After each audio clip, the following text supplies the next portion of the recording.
설 연휴 잘 보내고 계십니까? 네. 설날, 추석, 그리고 뭐 정월, 대보름, 단오 이런 날을 뭐라고 하죠, 우리가? 명절이라고 합니다. 명절이 뭐예요? 네, 좋은 날이에요. 이름명, 절기절. 그래서 전통적으로 아주 중요한 큰 날, 절기를 의미합니다. 여러분, 우리나라에도 그 명절이 있어요. 아까 말씀드린 대로 설 명절, 추석 명절 이런 명절이 있어요. 이스라엘 사람들에게도 절기가 있고 명절이 있습니다. 어떤 것 알고 계세요? 유월절 있고요. 칠칠절, 초막절, 뭐 오순절 되게 많죠. 그런데 오늘은요, 어떤 절기에 대한 말씀이냐면 불임절에 대한 말씀입니다. 여러분, 불임절은 어떤 날일까요? 유대인들이 멸망의 위기에서 하나님의 은혜로 말미암아 구원을 얻은 것을 기념해서 지키는 절기, 명절이 바로 불임절이에요. 오늘 우리가 함께 읽은 말씀 22절 우리 다시 한번 읽어볼게요. 9장 22절입니다. 우리 한번 같이 읽어볼까요? 시작. 이달 이날에 유다인들이 대적에게서 벗어나서 평안함을 얻어 슬픔이 변하여 기쁨이 되고 애통이 변하여 길한 날이 되었으니 이 두 날을 지켜 잔치를 베풀고 즐기며 서로 예물을 주며 가난한 자를 구제하라 하며. 예, 그렇습니다. 슬픔이 변해서 기쁨이 된 날이에요. 애통이 변해서 기람이 된 날이 바로 불임절이에요. 오늘 우리가 함께 이 불임절을 살펴보면서 하나님이 어떻게 이 불임절 가운데서 자기 백성을 구원하시고 어떤 메시지를 우리에게 가르쳐 주시기 원하는지 함께 생각해 보면서 은혜를 나누기 원합니다. 여러분, 저는 이 말씀이요, 단지 성경의 이야기가 아니라 제 인생 가운데 얼마 전에 있었던 그런 사건, 제가 경험한 사건에 대해서 함께 얘기를 나누기 원합니다. 뭐 큐티방에서도 나누긴 했지만 같이 오늘 이 예배 시간에 나누기 원해요. 뭐 우리 성도님들 거의 아시겠지만 작년 9월에 저희 어머니가 척수경색증으로 쓰러지셨어요. 이 가슴 밑으로 하반신이 마비가 되셨기 때문에 걸을 수가 없었습니다. 그래서 2달 정도는 순천향병원에서 그냥 누워있는 상태로 지내셨어요. 2달 치료를 마친 다음에 다시 걷는 재활을 위해서 재활병원, 서송에 있는 재활병원으로 전원을 하셨습니다. 근데 너무나도 감사하게 거기서 한 달 반 정도 재활을 하시고 나서는요, 걸으시기 시작을 한 거예요. 그래서 최근에는 이렇게 옆 사람이 손을 잡고 부축하면은 걸으실 수 있는, 물론 불편하죠. 아직까지는 어색하지만 걸으실 수 있는 상태까지 됐어요. 얼마나 감사했는지 몰라요. 이제 조금만 지나면 어머니가 걸어서 재활병원에서 나오실 수 있겠다. 이제 좀 집에서 생활할 수 있겠다. 이렇게 우리는 희망을 가지고 있었습니다. 그런데 지난달이죠. 1월 28일 날 어머니가 다시 폐렴이 온 거예요. 그래서 고열에 시달리고 뭐 맥박이 200까지 가고 뭐 혈압이 뭐 왔다 갔다 하시고 이래가지고 그 재활병원에는 응급실도 없고 치료할 수 있는 진료과가 없기 때문에 다시 대학병원으로 가야 된다. 그래서 앰뷸런스를 불러서 다시 원래 계셨던 순천향병원으로 전원을 하게 됐어요. 그때도 이제 혈압이 급격하게 떨어지니까 일반 병실에는 입원이 안 되고 응급실에서 중환자실로 가셨다가 이제 거기서 혈압이 웬만큼 높아진 다음에 일반 병실에 들어가서 치료를 받으셨어요. 뭐 폐렴이었기 때문에 어르신들이 폐렴에 걸리면 낫는 것이 별로 쉽지 않잖아요. 그래도 그 시간을 잘 견디면서 이제 얼마 있으면 다시 서성병원에 가서 재활을 받으시면 이제 나으실 수 있겠다. 그래서 우리는 이제 설 연휴 지나면 19일 정도면 이제 전원을 하면 되겠다. 언제 퇴원하지? 이렇게 궁금해하고 있었습니다. 그런데 바로 그때였어요. 지난주죠. 지난주 화요일쯤에 그 호흡기내과 주치의 선생님께서 어머니 회진하면서 이번 주말 정도에는 퇴원을 하실 수도 있겠네 이러면서 가셨다는 거예요. 날짜는 정확하지 않지만 주말 정도에 이제 퇴원할 수 있겠네 이러고 가셨어요. 그리고 나서 이제 수요일 날 갑자기 병원에서 이번 주말에 퇴원을 하셔야 됩니다 라는 이제 연락을 받게 됐습니다. 그런데 이제 설 연휴가 있잖아요. 설 연휴가 있으면요, 이게 되게 병원을 전원하는 게 쉬운 문제가 아니에요. 그리고 저희 어머니가 투석을 일주일에 2번씩 받고 있기 때문에 투석을 못 받으면 생명에도 위험이 있고, 그래서 이제 저희는 의사 선생님한테 부탁을 해서 설 연휴를 지나면 좀 가면 안 될까 이렇게 생각을 하고 있었어요. 그런데 그 의사 선생님이요, 워낙 이게 바늘로 찔려도 피 한 방울 안 나오는 그런 분이시거든요. 그리고 서성병원에도 연락을 해도 거기서는 설 연휴가 지나야만 받을 수 있다.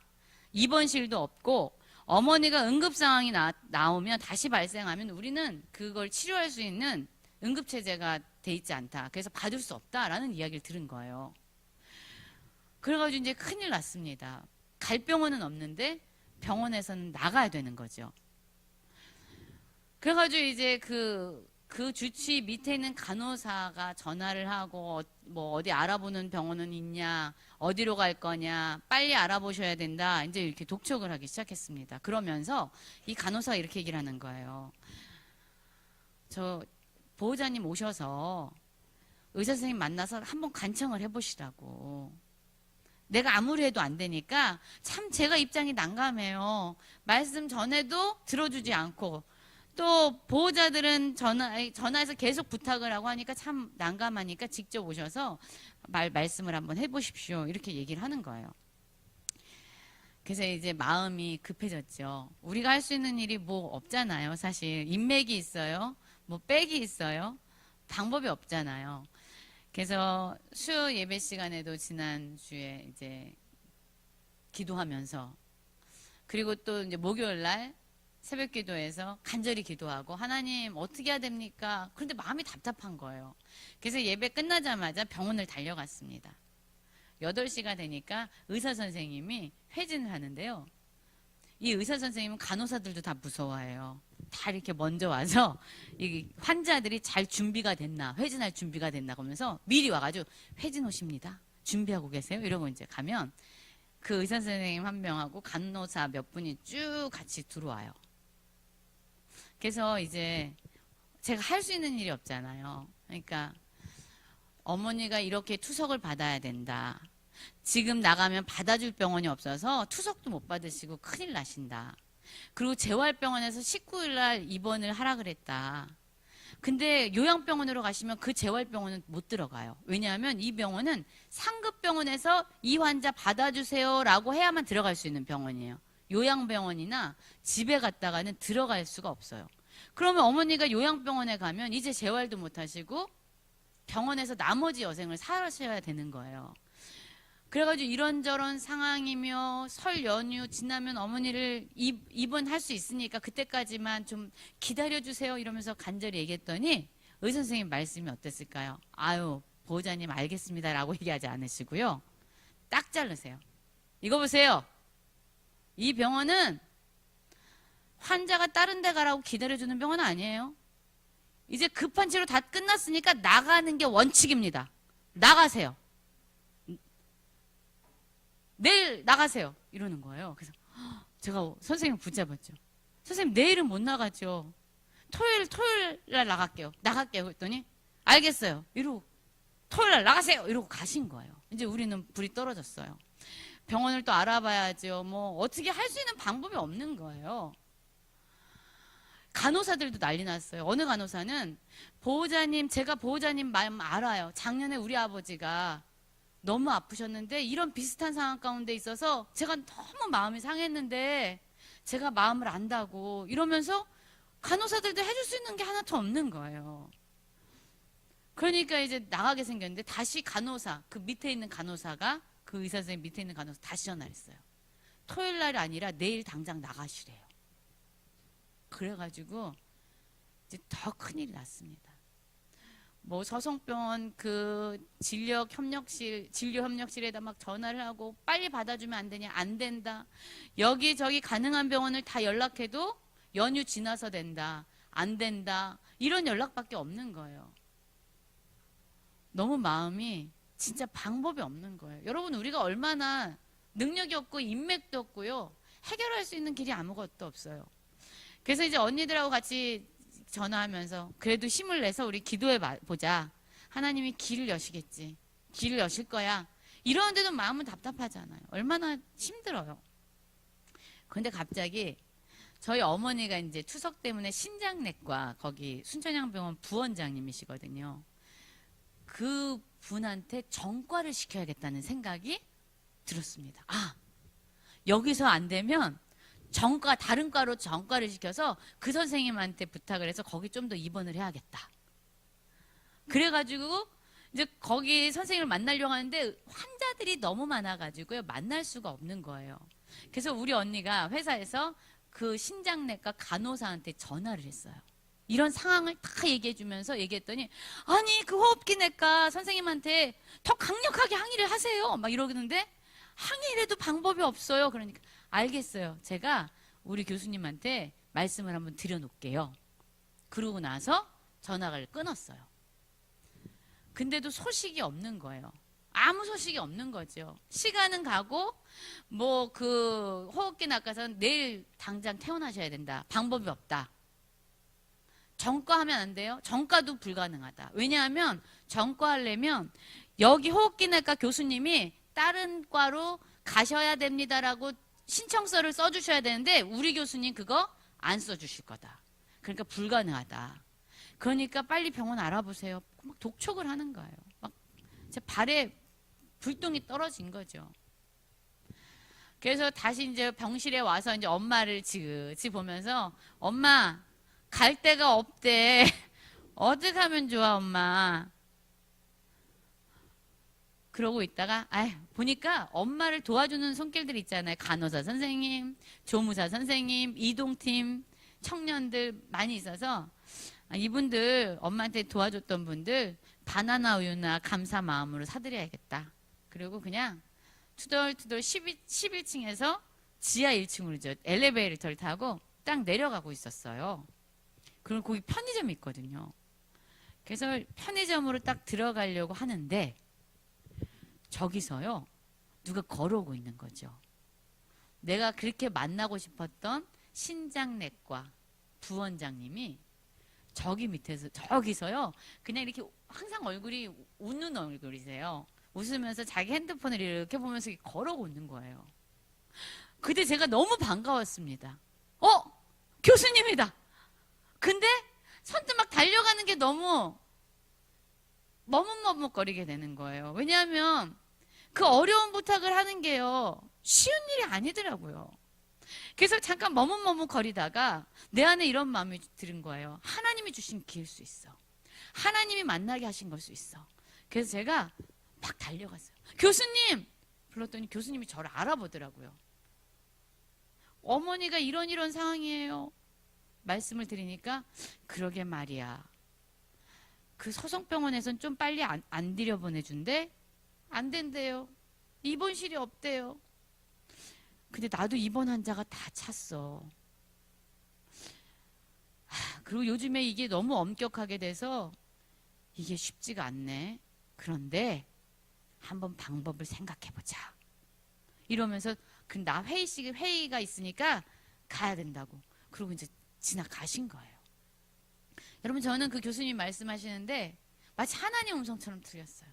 은수가 내가 너가 갈 곳을 다 준비하고 있다. 내게 방법이 있다. 안심해라. 이런 말씀으로 들리는 거예요. 그래서 교수님이 갔어요. 저는 이제 바나나 우유를 몇 개를 사다가 이제 와서 그 도와줬던 분들에게 나눠주고 기다리고 있었어요. 무슨 소식이 안 올까? 무슨 소식이 안 올까? 근데 소식이 안 오는 거예요. 그게 다시 3시쯤에 다시 내려가서 거기서 그냥 하염없이 기다렸어요. 신장내과에 환자들이 얼마나 많은지요. 틈이 없어요. 잠깐 얼굴을 비칠 틈도 없이 계속 몇 명이 남았나? 아이고 또 생겼네. 또 들어갈 사람들이 아직도 많네. 계속 그것만 쳐다보고 있었어요. 그리고 한 40분, 1시간 정도 앉아있다가 안 되겠는 거예요. 5시 병원이 이제 일이 맞춰지잖아요. 5시 반에. 그러니까 빨리 알아봐야겠다. 그래가지고 이제 간호사한테 딱 갔더니 간호사가 제 얼굴을 알아보는 거예요. 서부순 보호자님, 저희 교수님이 그 호흡기내과 주치의한테 서부순 씨 나한테 전과시키라고 신청서를 보내놓으셨대요. 이제 괜찮아요. 올라가 계세요. 될 거예요. 이러면서 말씀을 해주는 거예요. 그래가지고 이제 그 호흡기내과 밑에 있는 그 간호사한테 또 전화가 왔어요. 어떻게 되시고 있냐고. 알아보셨냐고. 그래서 아니, 알아본 게 아니라 여기 신장내과 교수님이 그거를 써서 그쪽 과로 보냈다는데요. 아직 안 받으셨나요? 그랬더니 거기서 보냈다고요? 근데 우리 교수님이 안 써줄 수도 있을 텐데. 어쨌든 제가 최선을 다해서 써주도록 어쨌든 이걸 노트를 하겠습니다. 그리고 나서 시간이 지나는 거예요. 어떻게 됐을까? 어떻게 됐을까? 근데 5시쯤 돼서 연락이 왔죠. 어머니 신장내과로 전원이 확인됐어요. 그러니까 오늘이든 내일 아침이든 어머니 전과시킬 거예요. 걱정하지 마세요. 그래서 어머니가요, 신장내과로, 이제 호흡기내과에서 신장내과로 가서 설 연휴 기간을 지내셨어요. 그 일이 있고 나서 그 신장내과 교수님이요, 어머니를 찾아오셨어요. 그리고 손을 이렇게 붙잡더니, 어머니 이제 편안히 계세요. 제가 여기 계시는 동안 제가 편안하게 보살펴 드릴게요. 그리고 손을 꼭 붙잡아 주시더라는 거죠. 그리고 이제 어머니는 이 시간을 지내고 내일 드디어 다시 서성병원으로 전원을 해서 다시 재활하면서 다시 걸을 수 있는 희망을 붙잡게 됐어요. 여러분, 사실 참 인맥도 없고 방법도 없고 해결책도 없는 사람들이에요. 우리가요, 때로는 힘이 있는 것 같고 지혜가 있는 것 같고 뭐 다 할 거, 세상에 일 다 할 것 같지만요, 정말로 그런 절망의 순간에 우리가 설 때가 있죠. 나는 방법도 없어요. 나는 할 수 있는 일도 없어요. 나는 아무것도 못하겠어요 라고 생각하는 그 순간에 여러분, 하나님은 어떻게 하고 계실까요? 일하고 계세요. 제가 이번 이 일을 경험하면서 하나님이 너무나도 가깝게, 은수가 너가 할 수 없을 때 내가 일하고 있어. 내가 보이지 않지만 너의 삶의 모든 순간마다 개입하고 간섭하고 다스리고 내가 통치하고 있어 라고 말씀하시는 그 하나님이요, 너무 가깝게 느껴졌습니다. 여러분, 오늘 저는 이 유다인들의 명절 불임절에 대해서 생각해 보기 원해요. 이 에스더서는 성경에서 아주 유니크한 책입니다. 왜일까요? 이 에스더서에는요, 66권 성경 가운데서 하나님의 이름이 한 번도 등장하지 않아요. 하나님의 이름이 나오지 않습니다. 그러나 그 어떤 성경보다도 하나님의 섭리가 선명하게 나타나 있고 선명하게 드러나 있는 책이 바로 이 에스더서입니다. 여러분, 이때 한번 이 당시를 생각해 볼까요? 페르시아 제국, 여기서 바사라고 하는데, 이 바사 제국은요, 인도에서 에티오피아까지 127개의 지방을 다스리는 엄청나게 큰 제국이었습니다. 그런데 지금 이 제국에서 흩어져 살고 있는 유다인들이 죽을 운명에 처한 거예요. 왜냐하면 이 유다 족속의 한 명인 모르드게를 하만이라는 사람, 왕이 아주 총애하는 신하죠. 그 하만이라는 사람이 이 모르드게를 미워했어요. 다른 사람들은 다 나에게 절하는데 저놈은 나에게 절하지 않아? 내가 너를 죽인다. 근데 너만 죽이는 게 아니라 내가 너의 민족을 아예 멸절을 시킬 거야 라는 그러한 복수심으로 모르드게를 죽이기 위해서 전 유다인들을 죽이려는 음모를 가지고 있었어요. 이 사람은요, 이 하만은 엄청난 권력자예요. 그런데 이 하만의 이 권력뿐만 아니라 더 무서운 거는 이 하만이 그때의 왕 아하수에로게 왕에게 조서를 써달라고 했어요. 어떤 조서요? 유다인들을 다 죽일 수 있는 그 나를 변개시킬 수 없도록 왕의 인장, 왕의 반지의 지장을 찍은, 왕도 바꿀 수 없는 그러한 조서를 내리도록 부탁했고 법령이 내려졌습니다. 이제 이 아달월 13일이면요, 이 페르시아 제국에 있는 모든 백성들이 다 일어나가지고요, 뭐 할 수 있는 거예요? 유다인들, 우리 주변에 있는 유다인들은 다 쳐서 죽이고 그들의 재물까지 다 약탈할 수 있는 그러한 날이 된 거예요.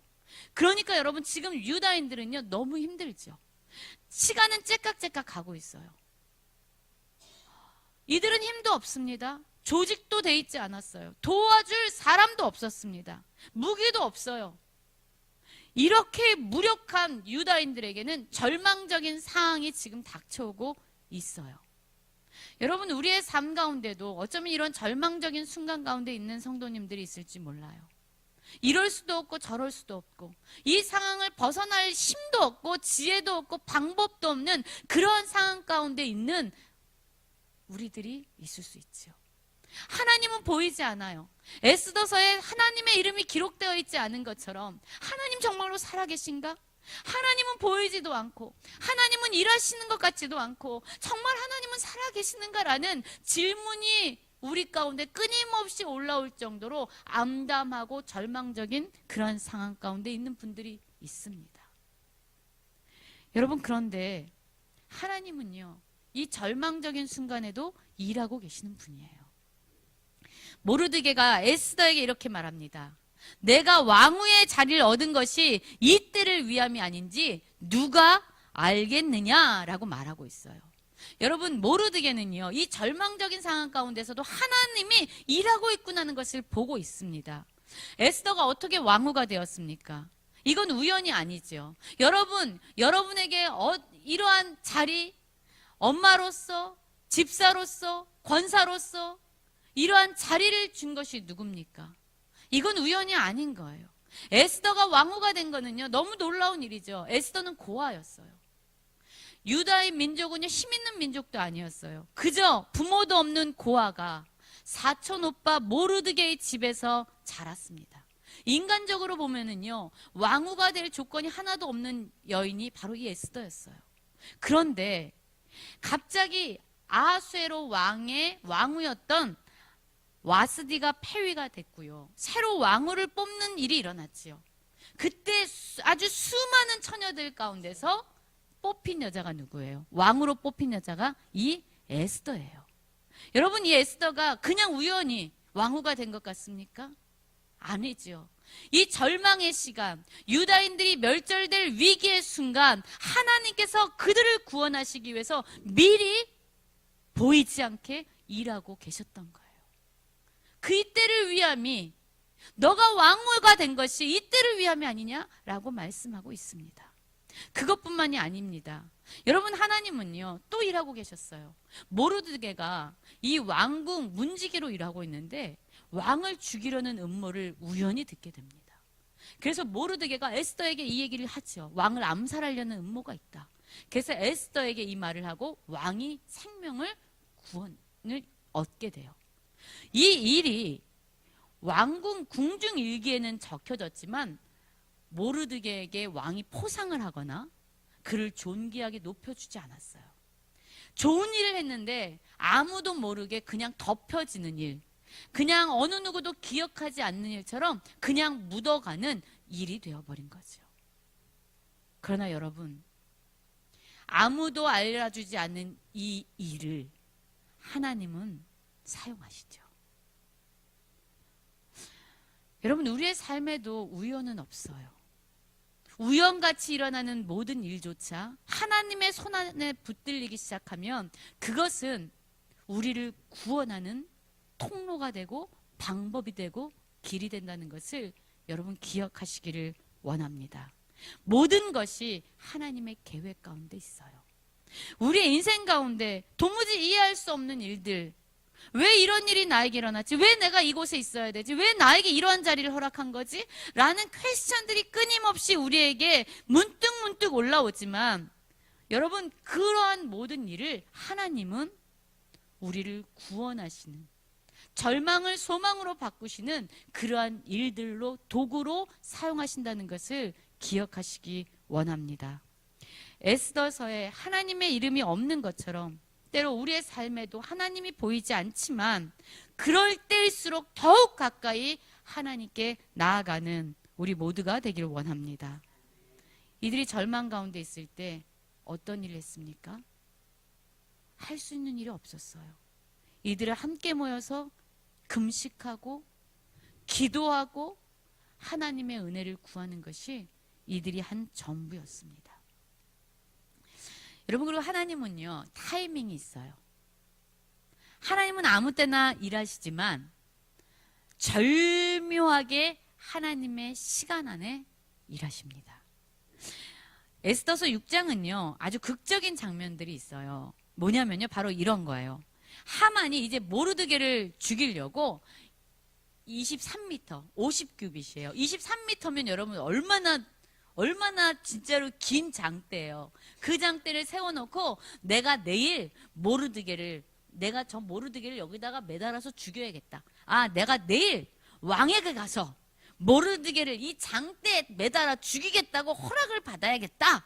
그리고 계획을 세우고 있었어요. 그런데 그날 밤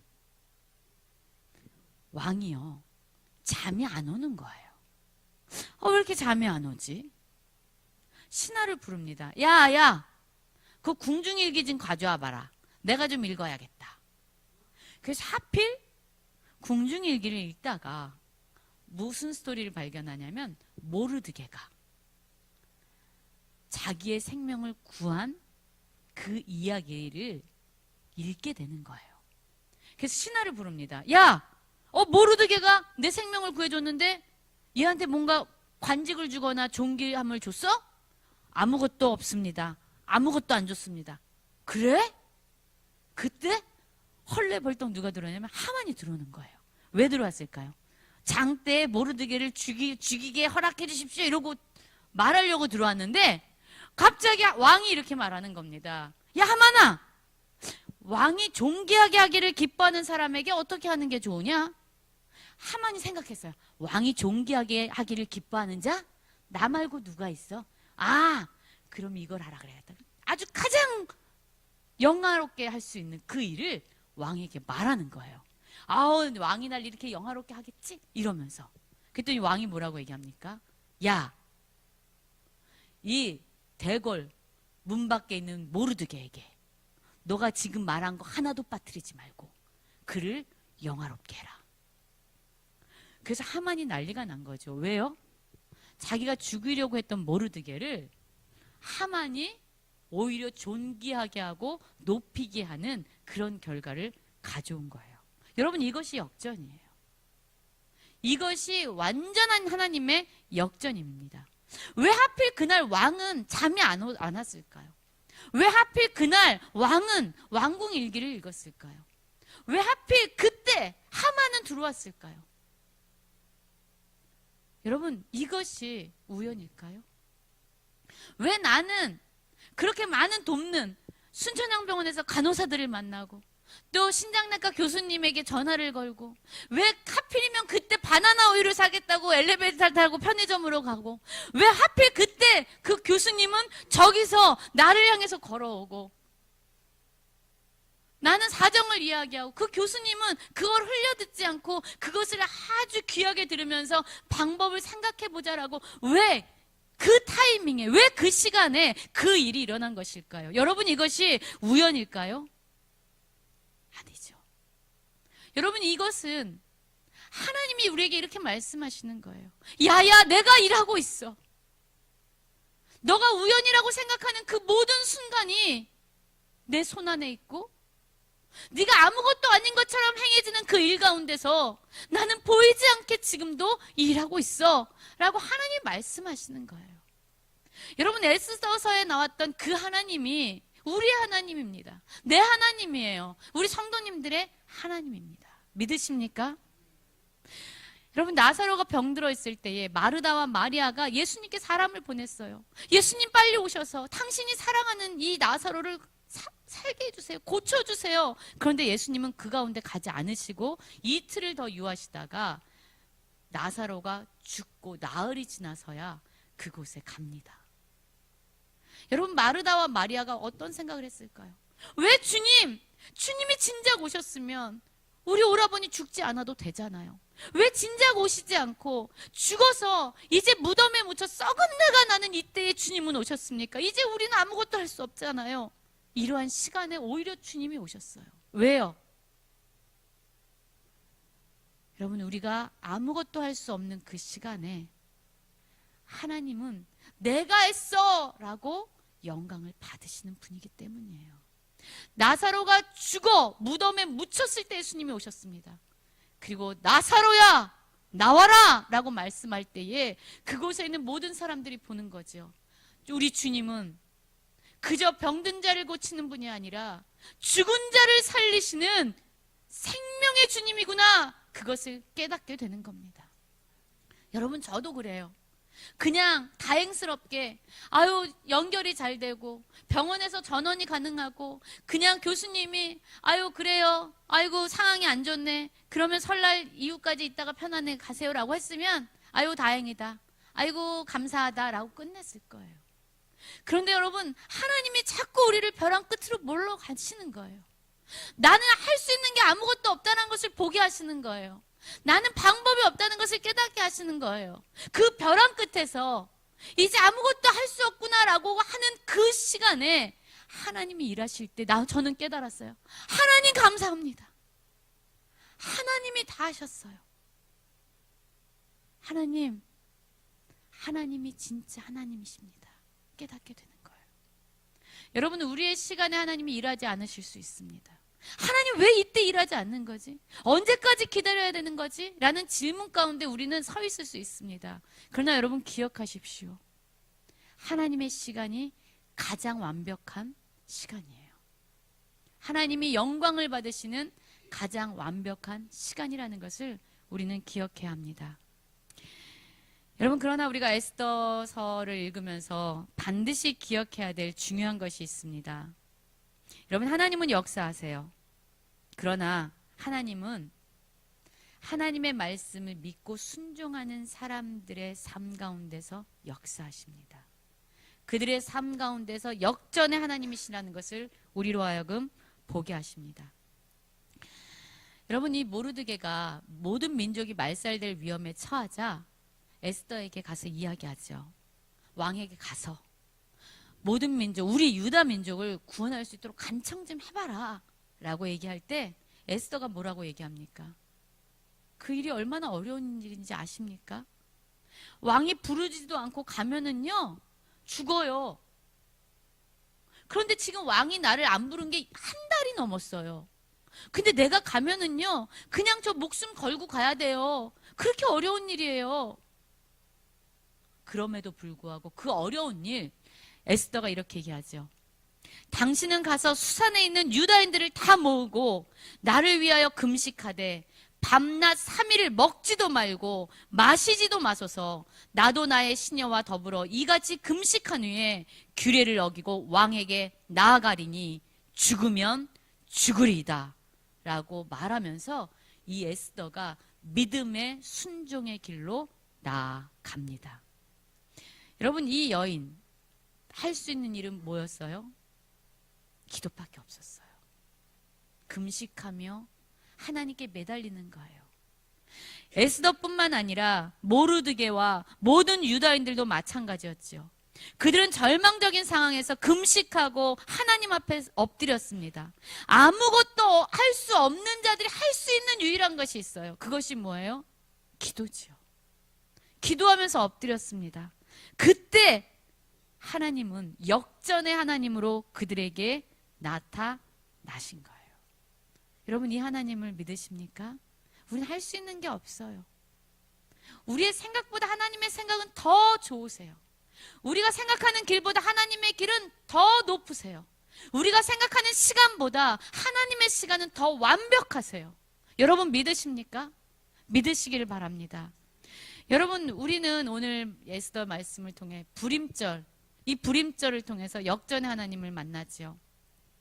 지금 절망적인 상황 가운데 계신 분들 있습니까? 다 끝났어 라고 느끼는 분들 있으십니까? 에스더와 모르드게를 기억하시기 바랍니다. 저도 기억해 주세요.